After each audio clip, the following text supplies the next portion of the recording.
Hello. Hey, everybody. So, I wanted to do a recording reading this time instead of doing all the typings and stuff. So, here we go. So, I'm going to do a weekly energy check-in, continuing the sequences to go off. Alright. So, I'm going to go ahead and get some cards shuffle up. I don't have them pre-laid out. Okay, get one card from out of here.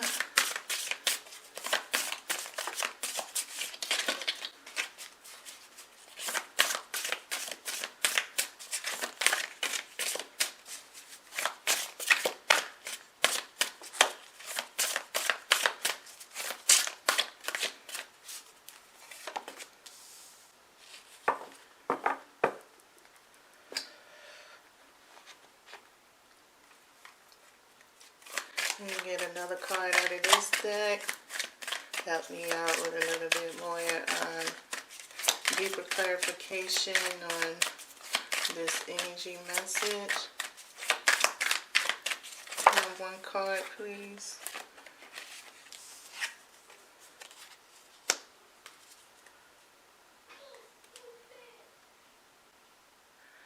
Alright. And there's a couple more cards I just want to get. So I hope everybody doing pretty good. This week we're walking into, just on the basis of while I'm trying to get all the cards set up. I don't know how much they're gonna equalize out, but it feels a little pricky. It feels instigating. It feels intriguing. It definitely feels very much a dreamy, lucid way. Meaning, like on a cartoon, if anybody used to grow up around that time and looked at Tom and Jerry, they used to have, somebody be cooking in the house and the little smell from the cook, that the aroma that's coming off the food turns into this little smell, this lucid vision of this smell drawing you in. It's kind of stuff like that, but it's very diverse. It's pockets of it. So I don't, it's so when I'm speaking of all these energies, depending on the way you walk in a pocket of it, will determine, which one you just might interact with. Or how you interact with it. If it was something about instigating or something like that, doesn't mean that you're going to be the instigator. It could mean that you actually turned out to be the investigator, or you nosy. It just might be one of those traits. You seeing something going on, you just want to know what's going on. Maybe to prepare yourself for anything like that. So the instigation part could be like an analyzation of a thought that came about while you witnessing it. Or instigation could still be about you still being nosy, but your presence there is intimidating the situation that's going on. So your vibration, depending on how it works, could be influencing the way that vibration of that situation goes. So, it's many different ways. So I'm going to get 4 cards from this deck, and then I will be able to tell what they will allow me to tell.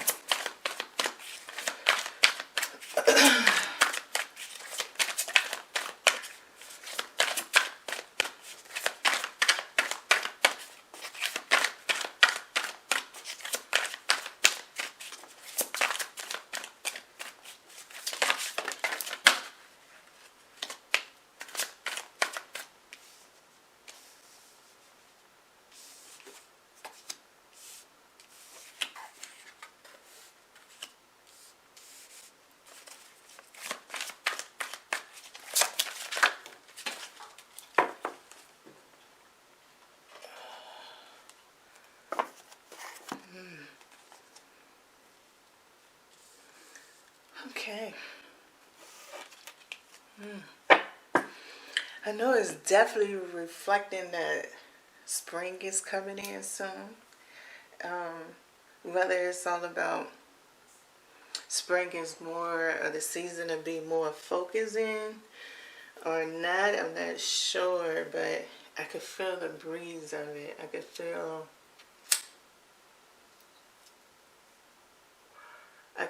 the intense aroma. That's that lucid thing of it, right? So what we starting off in the nut inside the shell, right? That's what I like to call this energy, okay?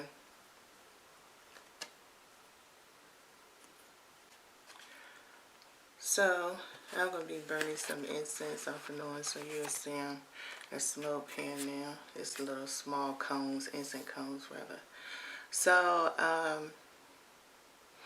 we have what you call the Central World Tree. And then clarifying it, we have the cougar, right? It says North Feminine and Fire. But the thing is, with it being part of the World Tree, it's almost like, it's like a Rubik's Cube. It's a shifting, it's an organization in a shift. I don't see it really making a design that's constant, right? It's not something that's constant, but for us, it could be constant.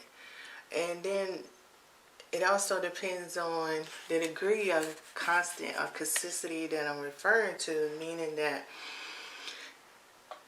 on a consistency, if you have a job, there's a routine that you do, how you prepare to go to work or what you're gonna wear.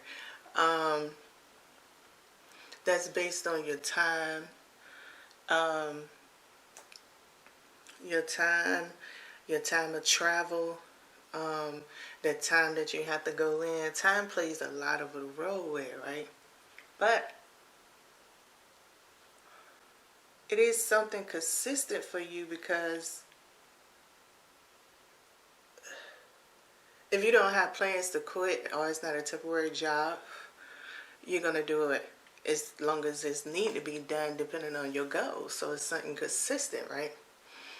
But on a constant part of it, it doesn't mean that you might not be dealing with new customers, um, maybe new employees. Maybe it might be the first time you met somebody in the higher office. Maybe there's a development of a new idea, a rule that came out. So like that's what I mean between the constant and the consistent. And it's not like none of those things wouldn't be constants. It's just that they they happen in a stagnant scene, or they not as consistent as your routine from going to work, making plans, that's something consistent. That's something that's very deeply um, personal to you, that makes a difference how you move, what you're going to do for the day, what you're going to wear, that type of attitude you're going to have. So the consistency that's there, you know what I'm saying? So it appears with these cards, right? What's making up the constant energy, we still back into the same energy as far as the Central World Tree. We have this as heaven and hell. So yeah, you know, the tarot book comes with its own philosophy on this card and everything like that. So I'm doing mine intuitive, right?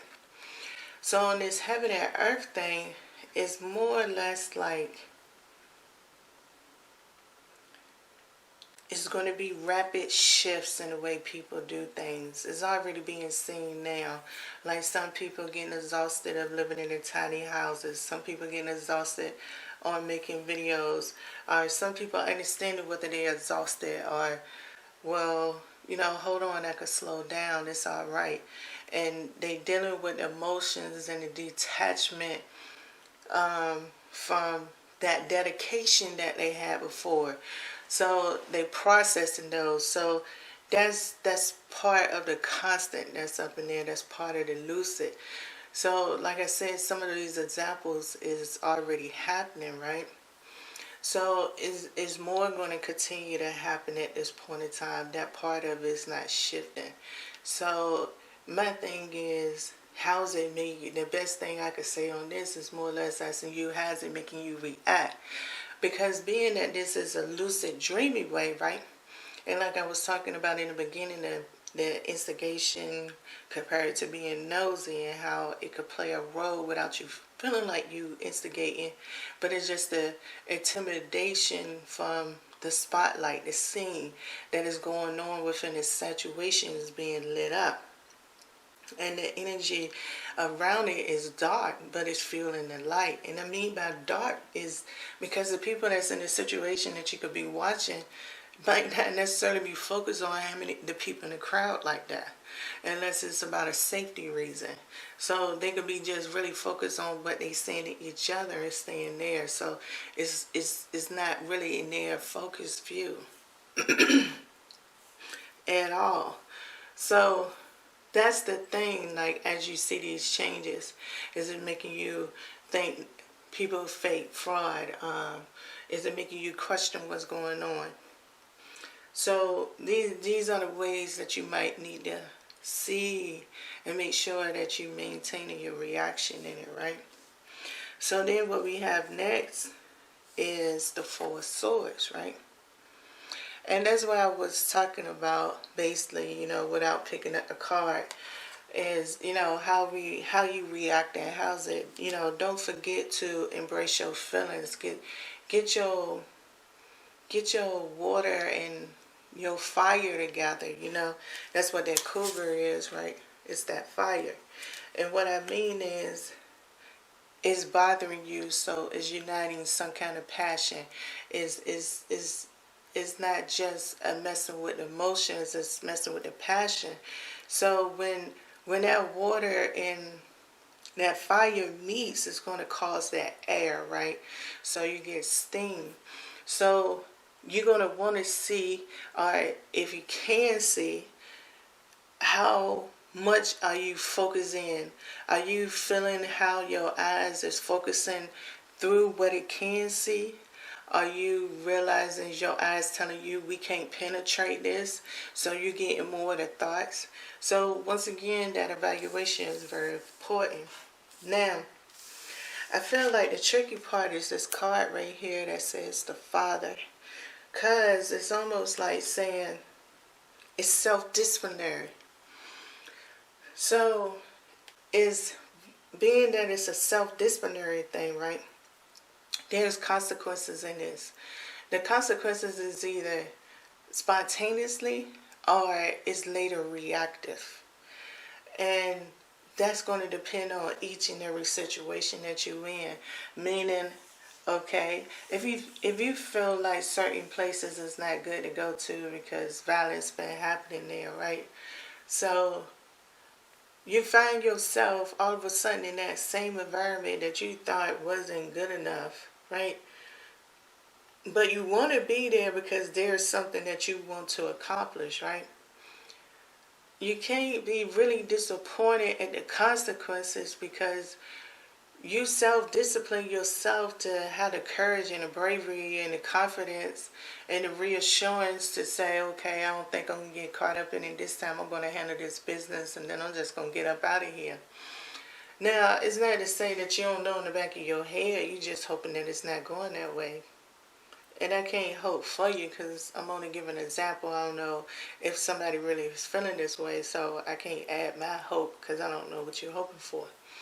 So, you know what I'm saying? But I'm hoping for peace in any situation, okay? So, what I'm trying to say is there's going to be a tougher way that's coming on defining things. And this can be more solutionary, but and the solution is there. The solution is there in the process, meaning that it's a maturity, it's an aging, it's a wisdom, it's a knowledge, it's an experience. All of that is there. So those things are going to be there to have the situation balance out. Um, is that's why some of them going to be later and some of them sooner. It's just all it is. But this father energy is very aristocrat. Is very authoritarian. It's about that business, and that's the weirdo part of it all in the energy.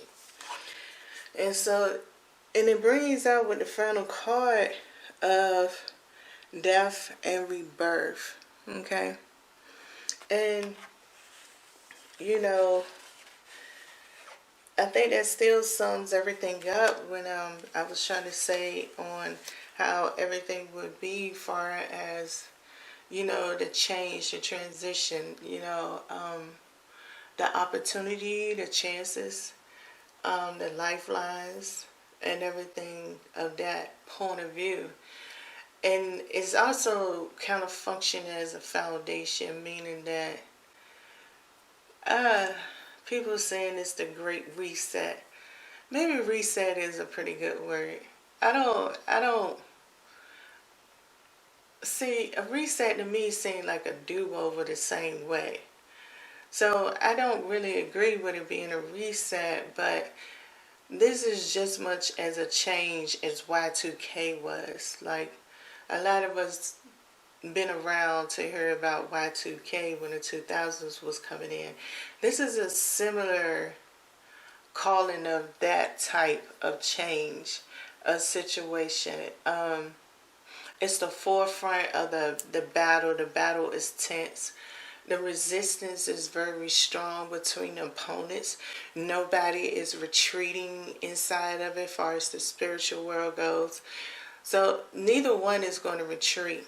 In return of it, is going to create something out of it. Creativity is going to come from the resilience that's on both ends of opponents. Right now, at this point in time, the group of opponents that's involved. So the resistance is very strong, and with the resistance being strong, that's kind of like where that father energy comes in, which, it itself, that energy is needing to be dispersed out. So, for some people, it's a hunger game. It's a rat race. It's for a lot of us, we just don't look at it that way. But it really is that because of the resistance. We are, when, the Bible saying in the beginning days, we hear, some people imply that we here to till the land, which I'm not saying that's true or that's false. What I'm saying is, in tilling that land, that's inheriting the energetic power that goes on within those things that everybody know not of, don't have the capability of, and have many stories of. So from my story point of view, like I said, the resilience is strong. So we is here to distribute that power, to distribute that electricity, to distribute those currents. So, it's all about us on, it depends. It's so many examples. I'm not able to go through all of them. But, I do have a section in my shop if you just want to chat, and you can book an appointment just to chat, and we could go from there if you need help. So, it's like I said, it's one of those things. Even with different people coming in and out of the tarot and they want to talk now, it's a reason why a lot of that is happening, and how it's playing a role into the victory and the losses in the spiritual world, but yet still maintaining the resilience between the opponents up above as this goes on. So, like I said, it's that distribution of power. And that's like the foundation that's inside of this birth and rebirth, is that the distribution of power. So your mind, your focus, and the opponent, whether you're on that opponent side I mean, it don't matter what name. If you is, you is. If you ain't, you ain't. If you know, you know. If you don't, you don't. And that's just all to it. It's still going to be same bottom line, the distribution of the power. So basically, in summary, this week, you feel it coming about. It can, it's got many reactions and everything, but it's bringing in beginnings, creativity, and the creativity of renewal. I like the renewal part of it. They renewing things, which to bring consciousness into more of a perspective. Some people will be able to tap into it, some people won't. All people will be able to tap into it on a degree level, a dimensional level, a frequency level, a vibrational level that fits, that runs everything in harmony. So it's definitely all there. You might see some side effects of a lot of exhaustion, people getting lazy, they're getting tired, they don't want to do anything. And that's just the repercussions off of putting a cap on things, bottling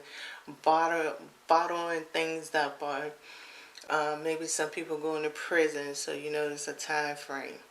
Like the Bible say, the devil be thrown away for 1,000 days. All those type of things like that. So you might start seeing people experience that exhaustion and then come back into energy. So a lot of that probably will start increasing probably by the end of the month. It might be real heavy into March.